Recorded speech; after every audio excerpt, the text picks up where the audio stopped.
Hi guys, welcome back to our channel. നമ്മളിപ്പോൾ കണ്ടുകൊണ്ടിരിക്കുന്ന new ഡ്രാമയുടെ next എപ്പിസോഡുമായിട്ടാണ് ഞാൻ നിങ്ങളിലേക്ക് എത്തിയിട്ടുള്ളത്. അപ്പോൾ അധികം വെയിറ്റ് ചെയ്യാണ്ട് നമുക്ക് നേരെ എപ്പിസോഡിലേക്ക് പോകാം. ഷാവു അങ്ങനെ ജോബൊക്കെ വലിച്ചെറിഞ്ഞ് കളഞ്ഞ് സങ്കടപ്പെട്ട് പുറത്തേക്ക് നടന്നു വരുമ്പോൾ പെട്ടെന്ന് ഒരു മെസ്സേജ് വരും. നീ ഫ്രീ ആകുമ്പോൾ വീട്ടിലേക്ക് വരണം, ഞാൻ വർക്കൗട്ട് ചെയ്യാനായിട്ട് ഒരു മെഷീൻ വാങ്ങിയിട്ടുണ്ട്, അതൊന്ന് വീടിനകത്ത് ഫിക്സ് ചെയ്ത് തരണമെന്നും പറഞ്ഞ് ഈ അടച്ച മെസ്സേജ് ആണ്.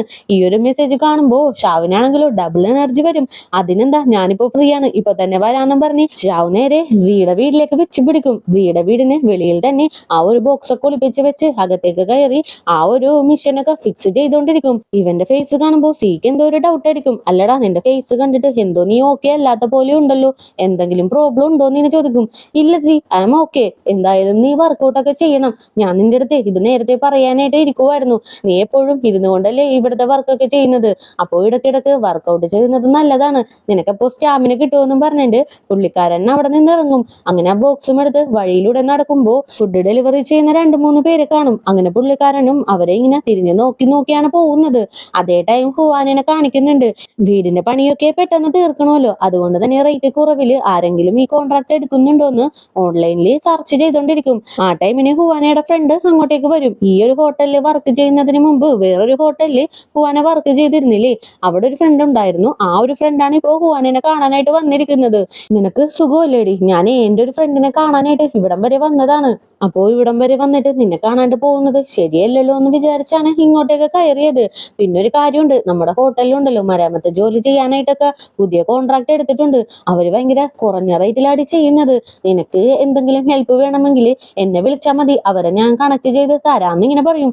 അയ്യോ, എനിക്കിപ്പോ അങ്ങനെ ഒരു ടീമിന് ആവശ്യമായിരുന്നു, ഞാൻ അത് സെർച്ച് ചെയ്തോണ്ടിരിക്കുമ്പോഴാണ് നീ വന്നത്, എന്തായാലും കറക്റ്റ് ടൈമിനാണ് നീ വന്നേന്നും പറഞ്ഞ് രണ്ടുപേരും കൂടി ഇങ്ങനെ സംസാരിച്ചോണ്ടിരിക്കും. ആ ടൈമിന് മിങ്ങാണെങ്കിലോ അവന്റെ റൂമിലിരുന്ന് അവന്റെ ഓരോ വർക്കൊക്കെ ചെയ്തോണ്ടിരിക്കായിരിക്കും. പെട്ടെന്ന് ഹീയുടെ അടുത്ത് നിന്നും കോള് വരും. സാറ് പറഞ്ഞ പോലെ തന്നെ ഹുവാനയുടെ ഫ്രണ്ടിന് അവളെ കാണാനായിട്ട് പറഞ്ഞയച്ചു, അവൾക്ക് ഹെൽപ്പ് വേണമെന്നും പറഞ്ഞിട്ടുണ്ട്, ഇനി വേറെന്തെങ്കിലും ഞാൻ ചെയ്യണോന്ന് ഇങ്ങനെ ചോദിക്കും. വേണ്ട, ബാക്കിയുള്ള കാര്യങ്ങൾ ഞാൻ നോക്കിക്കോളാന്നും പറഞ്ഞ് അപ്പൊ തന്നെ ഫോണും കട്ട് ചെയ്യും. എന്നിട്ട് മിങ്ങ നേരെ 512 താമസിക്കുന്ന ആ ഒരു പെൺകുട്ടീനെ കാണാനായിട്ട് ചെല്ലും. അങ്ങനെ ഒരു കാർഡ് എടുത്ത് കൊടുത്ത്, നിങ്ങൾ ഒരു ബിസിനസ് വുമൺ അല്ലേ, ഈ ഒരു അഡ്രസ്സിലേക്ക് ചെന്നാൽ നിങ്ങൾക്ക് ഒരുപാട് ഇൻവെസ്റ്റേഴ്സിനെയൊക്കെ കിട്ടുമെന്ന് പറയും. ഓ, നിങ്ങളെ പോലുള്ള ഒരു നെയ്ബറിനെ കിട്ടിയതിൽ ഞാനാണ് ഭാഗ്യം ചെയ്തതെന്ന് പറയും. അപ്പൊ തന്നെ മിങ്ങും, ഞാൻ വേറൊരു കാര്യം കൂടി പറയാനായിട്ടാണ് വന്നത്, ഹുവാനേന നിങ്ങൾക്ക് അറിയാമല്ലോ, നല്ല സർവീസ് ആണ് അവളുടേത്, അത്രയും പെർഫെക്റ്റ് ആയിട്ട് എല്ലാ കാര്യങ്ങളും ചെയ്യും, അവൾക്ക് വേണ്ടി നമുക്ക് എന്തെങ്കിലും ചെയ്യണ്ടേന്ന് ഇങ്ങനെ ചോദിക്കും.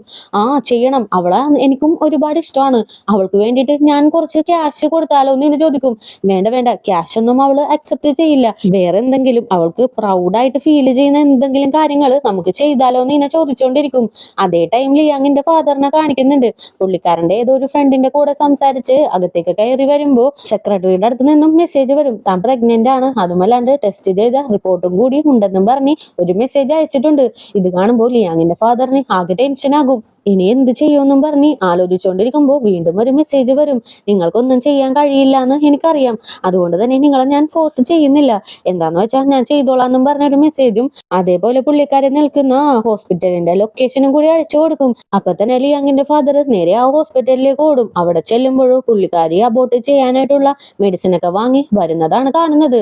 അങ്ങനെ തന്നെ അടുത്തേക്ക് ചെല്ലും. ഇത്രയും പെട്ടെന്ന് ഇങ്ങനെ ഒരു കാര്യം ഡിസൈഡ് ചെയ്യേണ്ട ആവശ്യമുണ്ടോന്നും പറഞ്ഞ് മാറ്റി നിർത്തി സംസാരിക്കാനായിട്ട് തുടങ്ങും. അങ്ങനെ കുറച്ചു നേരം ആലോചിച്ചിട്ട്, ഈ വയസ്സാം കാലത്ത് എനിക്കൊരു കുട്ടി ജനിക്കാൻ പോകുന്നു എന്ന് കേട്ടപ്പോ എനിക്ക് എന്തോ ഒരു സന്തോഷം വരുന്നുണ്ടെന്ന് പറയും. അപ്പൊ തന്നെ പുള്ളിക്കാരിക്ക് ഹാപ്പി ആകും. അങ്ങനെയാണോ, അങ്ങനെയാണെങ്കിൽ എനിക്കൊരു കുഴപ്പമില്ല, എന്നാലും എനിക്കും എന്റെ മകനും വേണ്ടിയിട്ട് ഒരു വീട് നിങ്ങൾ എപ്പോഴാ തരുക, ഞങ്ങൾക്കും ആ ഒരു അവകാശത്തോടു കൂടി തന്നെ ജീവിക്കണ്ടേന്ന് ഇങ്ങനെ ചോദിക്കും. ദേ നോക്ക്, എനിക്കിപ്പോ എന്റെ വൈഫിനെ ഡിവോഴ്സ് ചെയ്യാനായിട്ട് സാധിക്കില്ല, കുറച്ചു നാളുകൾ കടന്നു പോട്ടെ എന്ന് ഇങ്ങനെ പറയും. ഇത് കേൾക്കുമ്പോ പുള്ളിക്കാരിക്ക് ദേഷ്യം കയറും. നിങ്ങൾ എന്തൊക്കെയാ ഈ പറയുന്നത്, നിങ്ങൾക്ക് നിങ്ങളുടെ വൈഫിനെ ഡിവോഴ്സ് ചെയ്യാനായിട്ട് സാധിക്കില്ലേ, അപ്പോ എന്റെയും എന്റെ മകന്റെയും ഗതി എന്താവോന്നും ചോദിച്ച് പുള്ളിക്കാരി ഭയങ്കര ഒച്ച വെക്കാനായിട്ട് തുടങ്ങും. എന്തേ നോക്ക്, ഇവിടെ കിടന്ന് ഒച്ച വെച്ചിട്ട് ഒരു കാര്യമില്ല, നമുക്ക് ഇതിനെപ്പറ്റി പിന്നീട് സംസാരിക്കാം, നീ സേഫ് ആയിട്ട് പോ, വീട്ടിലേക്ക് പോ, ഞാൻ പിന്നീട് അങ്ങോട്ടേക്ക് വരാന്നും പറഞ്ഞ് എഴുന്നേറ്റ് നടക്കും. പെട്ടെന്നാണ് ലിയാങ്ങിന്റെ ഫാദർ കൊളാപ്സ് ആയിട്ട് ബോധം കെട്ട് നിലത്തേക്ക് വീഴുന്നത്. അങ്ങനെ തന്നെ പുള്ളിക്കാരനെ ചുറ്റി എല്ലാവരും വന്നിങ്ങനെ നോക്കിക്കൊണ്ട് നിൽക്കും. അങ്ങനെ സീൻ കട്ട് ചെയ്താല് ഇപ്പൊ ഹുവാനെ കാണിക്കാണ്. ഹുവാന ഓഫീസിലേക്ക് നടന്ന് കയറുമ്പോ 512 പെണ്ണും അതേപോലെ മറ്റു സ്റ്റാഫ് എല്ലാവരും കൂടി നമ്മുടെ ഹുവാനേന വരവേൽക്കാനായിട്ട് നിൽക്കുവാണ്. Best employee of the month, അതേപോലെ പ്രോബ്ലങ്ങൾ സോൾവ് ചെയ്യുന്ന സൂപ്പർ ലേഡി എന്നുള്ള ഒരു ക്യാപ്ഷനൊക്കെ ഇട്ട് ഒരു ബാനറും അവര് കൊണ്ടുവന്ന് കാണിക്കും. ഇതെല്ലാം കാണുമ്പോൾ ഹുവാനക്കും ഭയങ്കര ഹാപ്പി ആകും. ആ ടൈമിനാണ് മിങ്ങും അസിസ്റ്റന്റും കൂടി അകത്തേക്ക് കയറി വരുന്നത്. ഞാനൊരു കംപ്ലൈന്റ് രജിസ്റ്റർ ചെയ്യാനായിട്ടാ വന്നത്.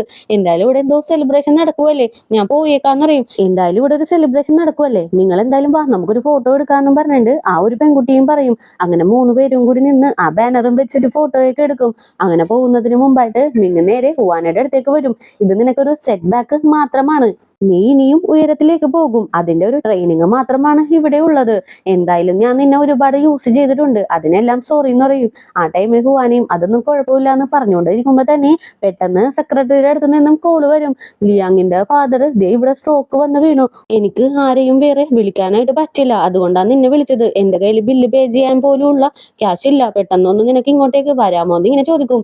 ഇല്ല, ഞാൻ മറ്റുള്ളവരുടെ കാര്യത്തിൽ ഇടപെടാറില്ല എന്നും പറഞ്ഞ് ഹുവാന അപ്പൊ തന്നെ കോള് കട്ട് ചെയ്യും. ഈ ഒരു സംസാരമൊക്കെ നമ്മുടെ അടുത്ത് നിന്ന് കേൾക്കുന്നുണ്ടല്ലോ. അപ്പൊ തന്നെ ഹുവാനെ പിടിച്ചു നിർത്തി, ആവശ്യമില്ലാത്ത കാര്യത്തിലൊന്നും നീ ഇടപെടാനായിട്ട് നിൽക്കണ്ട, അതായിരിക്കും നിന്റെ ഭാവിക്ക് നല്ലതെന്ന് പറയും. ഇല്ല, ഞാനൊന്നും ഇടപെടില്ല, എനിക്ക് ഇതേ വർക്ക് ഉണ്ടെന്നും പറഞ്ഞ് ഹുവാന അവിടെ നിന്ന് പോകും. മിങ്ങിനാണെങ്കിലും ഇത് കണ്ട് എന്തോ ഒരു ഡൗട്ടൊക്കെ തോന്നുന്നുണ്ട്. പുള്ളിക്കാരി അങ്ങനെ ഓഫീസിലേക്ക് കയറിയിരുന്ന് വർക്ക് ചെയ്യാനായിട്ട് തുടങ്ങുമ്പോ ആ പെണ്ണ് വീണ്ടും വീണ്ടും വിളിച്ചോണ്ടിരിക്കും. ഈ ടൈമിനാണെങ്കിലോ അവരേത് ഹോസ്പിറ്റലിലാണോ ഉള്ളത് ആ ഹോസ്പിറ്റലിന്റെ പേരും ലൊക്കേഷനും എല്ലാം അയച്ചു കൊടുക്കും. ഇതെല്ലാം കണ്ടു കഴിയുമ്പോൾ ഹുവാനക്കും ചെറിയ രീതിയിൽ മനസ്സലിയും. എന്തായാലും ലിയാങ്ങിനെങ്കിലും വിളിച്ച് കാര്യം പറയാന്നും പറഞ്ഞ് ലിയാങ്ങിന് കോള് ചെയ്യും. പക്ഷെ അവന്റെ ഫോൺ സ്വിച്ച് ഓഫ് എന്നാണ് വരുന്നത്. ഇനി എന്ത് ചെയ്യും, ബില്ല് പേ ചെയ്യാൻ പോലും അവളുടെ കയ്യിൽ ക്യാഷ് ഇല്ലാന്നല്ലേ പറഞ്ഞെന്ന് പറഞ്ഞ് പുള്ളിക്കാരിക്ക് പെട്ടെന്ന് തന്നെ മനസ്സലിവൊക്കെ വന്ന് ബാഗൊക്കെ എടുത്ത് പുറത്തേക്ക് ഇറങ്ങും. ആ ടൈമിന് മിങ്ങും ഹുവാന വരുന്നതും വെയിറ്റ് ചെയ്ത് നിൽക്കുവാണ്. എനിക്കറിയാം നീ ഇങ്ങനെ ആവശ്യമില്ലാത്ത കാര്യത്തിലൊക്കെ ഇൻവോൾവ് ആകുമെന്ന്, എന്തിനാ നീ ഇപ്പൊ പോകുന്നതെന്ന് ഇങ്ങനെ ചോദിക്കും. അത് വേറൊന്നല്ല, ആ പെൺകുട്ടി വിളിച്ചിട്ട് കയ്യിൽ ക്യാഷ് ഇല്ലാന്ന് പറഞ്ഞു, എന്റെ കയ്യിൽ ലിയാങ്ങിന്റെ ഫാദർ തന്ന ഈ കാർഡ് ഉണ്ടല്ലോ അത് ഞാൻ യൂസ് ചെയ്തിട്ടില്ല, ഇത് കൊടുത്തിട്ട് എന്താന്ന് വെച്ചാൽ ചെയ്തോന്ന് പറഞ്ഞിട്ട് വരാമെന്ന് വിചാരിച്ച് പോവാണെന്ന് പറയും. എന്തായാലും നീ ഒറ്റക്ക് പോകണ്ട, ഞാനും കൂടി നിന്റെ കൂടെ വരാമെന്നും പറഞ്ഞ് മിങ്ങും ഹുവാനയും കൂടി ഇപ്പൊ കാറിൽ ആ ഹോസ്പിറ്റലിലേക്ക് പോവാണ്. അപ്പൊ പോലും മിങ്ങാണെങ്കിലും ഈ ഒരു വിഷയത്തില് നീ ഇൻവോൾവ് ചെയ്യാണ്ടിരിക്കുന്നതായിരിക്കും നിനക്ക് നല്ലതെന്ന് പറയും. അപ്പൊ തന്നെ ഹുവാനയും അതൊന്നും കുഴപ്പമില്ല, നിങ്ങൾ എന്തായാലും എന്നെ ഹോസ്പിറ്റലിൽ ഡ്രോപ്പ് ചെയ്തിട്ട് പോയിക്കോന്ന് പറയും. അങ്ങനെ ഹുവാനയും നേരെ ഹോസ്പിറ്റലിലേക്ക് കയറി ചെല്ലും. ആ പെണ്ണാണെങ്കിൽ ഓടി വന്നു, ഓ നീ വന്നല്ലോ, എനിക്ക് എന്തായാലും ആശ്വാസമായി, എന്റെ കയ്യിൽ ഒരു ക്യാഷ് പോലും ഇല്ല, ലിയാങ്ങിന്റെ ഫാദർ ഇത്തിരി സീരിയസ് കണ്ടീഷനിലാണ് ഉള്ളതെന്ന് പറയും. അപ്പൊ പെട്ടെന്ന് ഒരു ഡോക്ടർ ഇവരുടെ അടുത്തേക്ക് വരും. പേഷ്യന്റ് ഇപ്പോ ക്രിട്ടിക്കൽ സിറ്റുവേഷനിലാണ്, അതുകൊണ്ട് തന്നെ സീരിയസ് ആയിട്ടുള്ള ഒരു സർജറി പെട്ടെന്ന് തന്നെ വേണം, അതിനാരെങ്കിലും ഒന്ന് സൈൻ ചെയ്ത് തരണോന്ന് പറയും. ഇത് കേൾക്കുമ്പോൾ പുള്ളിക്കാരിക്ക് പേടിയാകും. ദൈവമേ, സീരിയസ് കണ്ടീഷൻ ആണോ, അപ്പൊ ഞാൻ സൈൻ ചെയ്താൽ ശരിയാവില്ല എന്ന് പറഞ്ഞ് പുള്ളിക്കാരിയാണെങ്കിലോ ഒരു നാണവും ഇല്ലാണ്ട് അയ്യോ എനിക്ക് ബാത്റൂമിൽ പോണോന്നും പറഞ്ഞ് അവിടെ നിന്ന് ഓടിക്കളയും. ഇത് കാണുമ്പോ തന്നെ ഹുവാന ലിയാങ്ങിന് കോൾ ചെയ്ത് കാര്യങ്ങളൊക്കെ പറയും. എത്രയും പെട്ടെന്ന് നിനക്ക് ഇങ്ങോട്ടേക്ക് വരാനായിട്ട് സാധിക്കുമോ എന്ന് ഇങ്ങനെ ചോദിക്കും. ഇല്ല, ഞാൻ വരാൻ എന്തായാലും ഡിലേ ആകും, അതുകൊണ്ട് നീ വെയിറ്റ് ചെയ്യണ്ട, ആ ഒരു എഗ്രിമെന്റിൽ നീ ഒന്ന് സൈൻ ചെയ്ത് കൊടുത്തേക്കെന്ന് പറയും. ഇത് കേൾക്കുമ്പോൾ ഹുവാനക്ക് ആകെ ടെൻഷൻ ആകും. ആ ടൈമിന് ഡോക്ടറും പേഷ്യന്റ് ഇത്തിരി ക്രിട്ടിക്കൽ സ്റ്റേജിലാണ്, കുറച്ചും കൂടി വെയിറ്റ് ചെയ്താ ജീവന് പോലും ആപത്തായിട്ട് മാറും എന്ന് പറയും. പിന്നെ ഹുവാന ഒന്നും ചിന്തിക്കാണ്ട് ആ ഒരു പേപ്പേഴ്സ് വാങ്ങി സൈൻ ചെയ്യാനായിട്ട് പോകും. അപ്പം ഇങ്ങ് ഇടയ്ക്ക് കയറിയിട്ട് വേണ്ട ഹുവാന, നീ ഇത് ചെയ്യണ്ട, ഇത് നിനക്ക് പ്രോബ്ലം ആകും, എന്തായാലും നമുക്ക് വെയിറ്റ് ചെയ്യാന്ന് പറയും. ഇല്ല മിങ്, ഇനി വെയിറ്റ് ചെയ്യാനായിട്ട് ടൈമില്ല, ഒരു ജീവൻ രക്ഷിക്കാൻ വേണ്ടിയിട്ടല്ലേ, അപ്പോ എന്ത് പ്രോബ്ലം വന്നാലും ഞാനത് നോക്കിക്കോളാന്നും പറഞ്ഞ് ഹുവാന തന്നെ അതിലൊക്കെ സൈൻ ചെയ്ത് കൊടുക്കും.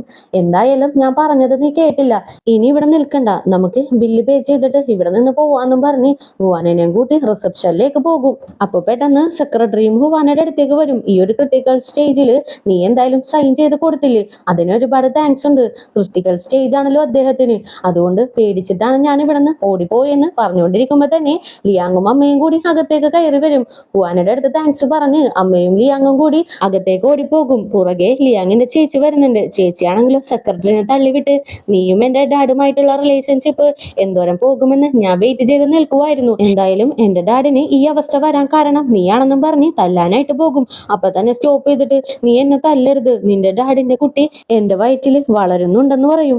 ഇത് കേൾക്കുമ്പോ തന്നെ ലിയാങ്ങിന്റെ അമ്മ അവിടെ ബോധം കെട്ട് വീഴും. ലിയാങ് ഓടിപ്പോയിട്ട് താങ്ങി പിടിക്കും. എന്നാലും ചേച്ചിയാണെങ്കിലും നിർത്താണ്ട് സെക്രട്ടറിനെ ഓടിച്ചിട്ട് തല്ലും. പുള്ളിക്കാരി ഓടി ഹുവാനയുടെ പിറകിൽ ചെന്ന് വിളിക്കും. ഹുവാനെ കാണുമ്പോൾ ചേച്ചിക്ക് വീണ്ടും കലി ഇളകും. അപ്പോ നീയും കൂടി ചേർന്ന് നടത്തിയ പ്ലാൻ ആണല്ലേ ഇത്. എന്റെ അനുജനെ മാരേജ് ചെയ്യാൻ പറ്റാത്തത് കൊണ്ട് എന്റെ അച്ഛനെ വലയിലാക്കി കാശ് പറ്റിക്കാമെന്ന് വിചാരിച്ചോ? നിനക്കൊക്കെ ക്യാഷ് അല്ലേ വേണ്ടത്? എന്റെ കയ്യിൽ ഒരുപാട് ക്യാഷ് ഉണ്ടെന്നും പറഞ്ഞ് ഒരുപാട് ക്യാഷും അതേപോലെ കാർഡൊക്കെ എടുത്ത് ഹുവാനയുടെ മേത്തേക്ക് എറിയും. ഇത് കണ്ട് മിങ് വന്ന് ഹുവാനെ മറച്ചു നിൽക്കും. ആ ടൈമിന് വീണ്ടും ചേച്ചി ബാഗൊക്കെ എടുത്ത് മിങ്ങിനെ ഇട്ട് തല്ലും. പാവം മിങ് ഒന്നും അറിയാണ്ട് എല്ലാ തല്ലും വാങ്ങിക്കൂട്ടും. ഒന്ന് മര്യാദക്ക് നിൽക്കാമോ? ഇതേ ഹോസ്പിറ്റലാണ്, അതെങ്കിലും ബോധം വേണം. അവിടെ സർജറിക്കായിട്ട് കിടക്കുന്നത് നിന്റെ ഡാഡാണ്. ആദ്യം നിന്റെ ഡാഡിനെ പോയി കാണുന്നു പറഞ്ഞ് പുള്ളിക്കാരൻ ഒരുപാട് ഒച്ചെടുക്കും. അപ്പൊ തന്നെ ഹുവാനയും എനിക്ക് നിങ്ങളുടെ ക്യാഷ് ഒന്നും വേണ്ട, ഈ ഒരു ബന്ധം പുറത്തറിയാണ്ടിരിക്കാൻ വേണ്ടിയിട്ട് നിന്റെ ഡാഡ് തന്നെയാണ് എനിക്ക് ഈ കാർഡ് തന്നിട്ട് പോയത്. ഇതിൽ നിന്ന് 1 രൂപ പോലും ഞാൻ എടുത്തിട്ടില്ല. ഈ കാർഡ് തിരിച്ച് തന്നിട്ട് പോവാനായിട്ടാണ് ഞാൻ മെയിനായിട്ട് വന്നതെന്നും പറഞ്ഞ് ആ കാർഡ് വലിച്ചെറിഞ്ഞു കൊടുത്ത് മിങ്ങുമായിട്ട് പുറത്തേക്ക് നടന്നു പോകും. ഇപ്പൊ രണ്ടുപേരും കൂടി കാറിൽ ഇങ്ങനെ പോയിക്കൊണ്ടിരിക്കുകയാണ്. ഹുവാനയുടെ നെറ്റിയിൽ ചെറിയൊരു മുറിവ് പറ്റിയിട്ടുണ്ട്. അതിനൊരു ബാൻഡേജ് ഒക്കെ ഇട്ട് ഇപ്പോഴാണ് എനിക്ക് ആശ്വാസമായത്. എന്തോ ഒരു വലിയ ഭാരം ഒഴിഞ്ഞു പോയ പോലെ ഉണ്ടെന്ന് പറയും. എന്ത് ഈ ഒരു അവസ്ഥയിലും നീ എന്താണ് ഇത്രക്ക് കൂളായിട്ട് ഇരിക്കുന്നതെന്ന് ഇങ്ങനെ ചോദിക്കും. പിന്നെ കൂളായിരിക്കില്ലേ, ആ കാർഡ് പോയപ്പോ തന്നെ എനിക്ക് എന്തോ സ്വർഗം കിട്ടിയ അവസ്ഥയാണ്. പിന്നെ ഞാനിപ്പോ ലിയാങ്ങിനെ ബ്രേക്കപ്പും ചെയ്തു. ലിയാങ്ങിന്റെ ഫാമിലിയുമായിട്ടുള്ള എല്ലാ ബന്ധവും അവസാനിപ്പിച്ചു.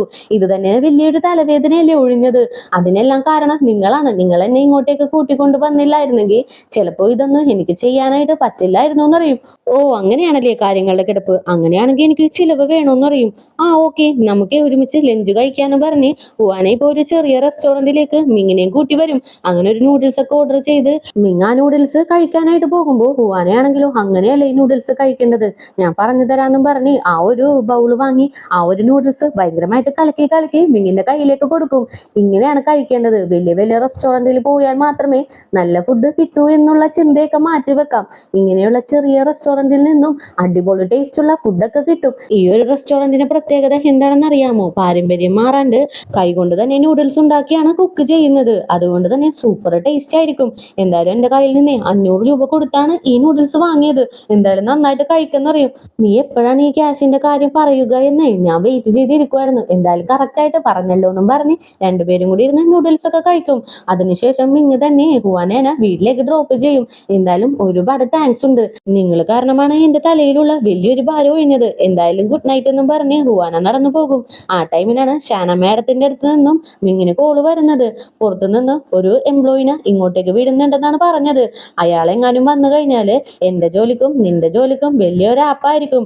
അതുകൊണ്ട് തന്നെ ആ ഷിംഗ്ലി ഹോട്ടല് എത്രയും പെട്ടെന്ന് നീ കൈപ്പറ്റാനായിട്ടുള്ള കാര്യങ്ങളൊക്കെ നോക്കാനായിട്ട് പറയും. എന്റെ കയ്യിലൊരു പ്ലാൻ ഉണ്ട്, അതുപടി തന്നെ ഞാൻ മുന്നോട്ട് പോയിക്കോളാന്ന് മിങ്ങും പറഞ്ഞ് കോൾ അങ്ങോട്ട് കട്ട് ചെയ്യും. അങ്ങനെ നെക്സ്റ്റ് ഡേ ലിയാങ്ങിന്റെ ഫാദറിനെ ഡോക്ടർ വന്ന് ചെക്ക് ചെയ്തിട്ട് നേരെ ലിയാങ്ങിന്റെ അടുത്തേക്ക് വരും. എന്തായാലും സർജറി സക്സസ്ഫുൾ ആണ്. ഇപ്പോ അദ്ദേഹത്തിന് ബോധം തെളിഞ്ഞിട്ടുണ്ട്. നിങ്ങൾക്ക് വേണമെങ്കിൽ കയറി കാണാമെന്നും പറഞ്ഞ് ഡോക്ടർ അവിടെ നിന്ന് പോകും. അപ്പൊ തന്നെ ലിയാങ് അമ്മയുടെ അടുത്തേക്ക് ചെല്ലും. വാ അമ്മ, നമുക്ക് ഡാഡിനെ അകത്ത് പോയി കാണാന്ന് പറയും. ഇല്ല മോനെ, നിങ്ങൾ എന്തായാലും പോയിട്ട് വാ. ഇനി എനിക്ക് അദ്ദേഹത്തിനെ കാണാനായിട്ട് പറ്റുമെന്ന് തോന്നുന്നില്ല. ഈ ചാപ്റ്റർ ഇവിടെ വെച്ച് ക്ലോസ് ചെയ്യുന്നതായിരിക്കും നല്ലതെന്നും പറഞ്ഞ് അമ്മ അങ്ങനെ തന്നെ ഭയങ്കര സങ്കടത്തില് പുറത്തേക്ക് ഇറങ്ങി പോകും. ഇത് കാണുമ്പോൾ ലിയാങ്ങിന് വല്ലാത്തൊരു സങ്കടമൊക്കെ വരുന്നുണ്ട്.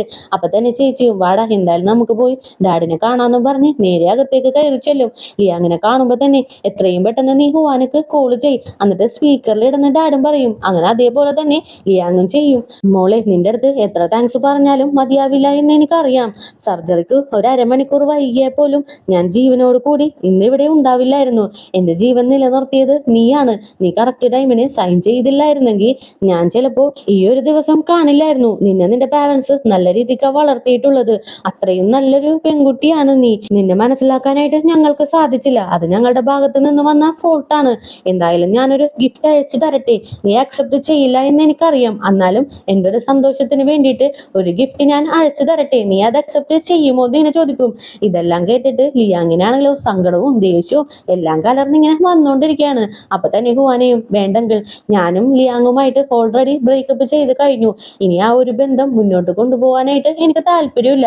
അതുകൊണ്ട് എനിക്ക് നിങ്ങളുടെ ഗിഫ്റ്റും വേണ്ടാന്നും പറഞ്ഞ് അപ്പൊ തന്നെ കോളങ്ങട് കട്ട് ചെയ്യും. അപ്പൊ തന്നെ ലിയാങ്ങും നിങ്ങൾക്കിപ്പോ സന്തോഷമായോ എന്നും ചോദിച്ച് ലിയാങ് ആണെങ്കിലോ വല്ലാത്ത വെറുപ്പോട് കൂടി തന്നെ ഡാഡിന്റെ അടുത്ത് ഇങ്ങനെ ചോദിച്ചോണ്ടിരിക്കും. ചേച്ചിയാണെങ്കിലോ അടങ്ങാണ്ട് ഹുവാനെ പറ്റി ഭയങ്കരമായിട്ട് കുറ്റം ഡാഡിന്റെ മുമ്പിൽ വെച്ച് തന്നെ പറയും. ഡാഡിന് ഇത് ഇഷ്ടപ്പെടാണ്ട് നീ ശരിക്കും ഹുവാനയുടെ കാലിന്റെ കീഴിൽ കിടക്കേണ്ടവളാണ്, എത്രയും പെട്ടെന്ന് ഇറങ്ങി പോന്ന് പറയും. അപ്പൊ തന്നെ ലിയാങ് ചേച്ചിനെയും കൂട്ടി പുറത്തേക്ക് വരും. ആ ടൈമിന് ഹുവാന ജീനെ കാണാനായിട്ട് ചെല്ലും. അങ്ങനെ അങ്ങനെ രണ്ടുപേരും കൂടി സംസാരിച്ചോണ്ടിരിക്കുമ്പോ ലിയാങ്ങിന്റെ അടുത്ത് നിന്നും കോളൊക്കെ വരുന്നുണ്ട്. അങ്ങനെ ആ കോള് വരുന്നതൊക്കെ സീക്ക് എടുത്ത് കാണിച്ചു കൊടുക്കും. എനിക്കിപ്പോ എന്തോ ലിയാങ്ങിനെ ബ്രേക്കപ്പ് ചെയ്തതില് സങ്കടമൊന്നും തോന്നുന്നില്ല, മനസ്സിൽ നിന്ന് ഭാരം ഒഴിഞ്ഞു പോയ പോലെയാണ് തോന്നുന്നതെന്ന് പറയും. ആ ടൈമിന് ചെയ്യും, എന്തായാലും നീ ഇന്നൊരാളുടെ ജീവൻ രക്ഷിച്ചതല്ലേ, നീ അപ്പോ ഒരു സൂപ്പർ ഹീറോ ആയി. അപ്പൊ നിനക്ക് വേണ്ടിയിട്ട് ഞാനൊരു ഗിഫ്റ്റ് തരാന്നും പറഞ്ഞ് ഒരു പെൻഡന്റ് എടുത്ത് കൊടുക്കും. അതാണെങ്കിലും ഹുവാനക്കും ഒരുപാട് ഇഷ്ടമാകും. അങ്ങനെ രണ്ടുപേരും കൂടി സംസാരിച്ചുകൊണ്ടിരിക്കും. അതേ ടൈമിന് ലിയാങ്ങിനെ കാണിക്കാണ്. പുള്ളിക്കാരൻ വല്ലാത്ത സങ്കടത്തിലിരിക്കുമ്പോ ചേച്ചി അടുത്തേക്ക് വരും. നമ്മുടെ ഡാഡ് ഇങ്ങനെ ഒരാളായിരിക്കുമെന്ന് നമ്മൾ ഒരിക്കലും വിചാരിച്ചില്ല. അമ്മേനെ കണ്ടില്ലേ, അമ്മ ആകെ തകർന്നു പോയി.